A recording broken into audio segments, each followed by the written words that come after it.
Oggi si celebra Sadies Sardigna, che vuole ricordare la rivolta del 1794 contro i piemontesi con la cacciata del viceré Vincenzo Balbiano, una festa dell'entità per i sardi che in quei frangenti rintrovarono un denominatore comune contro quello che di fatto era un governo imposto dalle diplomazie internazionali. E Nuoro ha scelto il 28 aprile per rievocare quella che può essere definita la rivoluzione nuorese, i cosiddetti moti de Suconnotu, accaduti il 26 aprile del 1868, quando una donna, vedova e madre di 11 figli, Paschedda Zau, si mise alla testa di una rivolta di popolo contro le autorità comunali, spinta dalla fame e dalla carestia che stava attanagliando i nuoresi.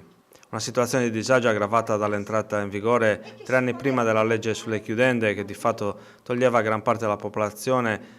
di quel borgo di pastori e agricoltori che era allora Nuoro una fonte vitale di sostentamento. Stamattina, con la supervisione del regista Gianluca Medas, nel rione di Sant'Upredu sono stati revocati i moti del Suconnotu. Tutto iniziò all'uscita dalla messa domenicale dalla chiesa di San Carlo con un gruppo di donne che vennero arringate da Paschedda Zau, che aprì loro gli occhi su quanto stava accadendo. Una rabbia contro le autorità comunali e il sindaco di allora, considerati responsabili della condizione di povertà estrema del popolo.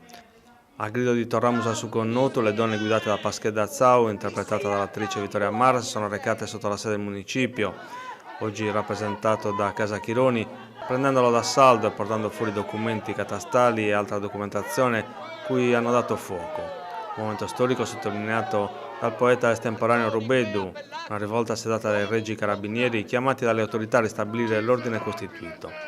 Una rappresentazione cui hanno assistito diversi spettatori che ha fatto conoscere a turisti e agli stessi nuoresi una pagina di storia cittadina con una donna, Paschedda Zau, che si è messa alla testa di una rivolta contro i soprusi di una classe dirigente che teneva in scarsa considerazione i diritti degli ultimi.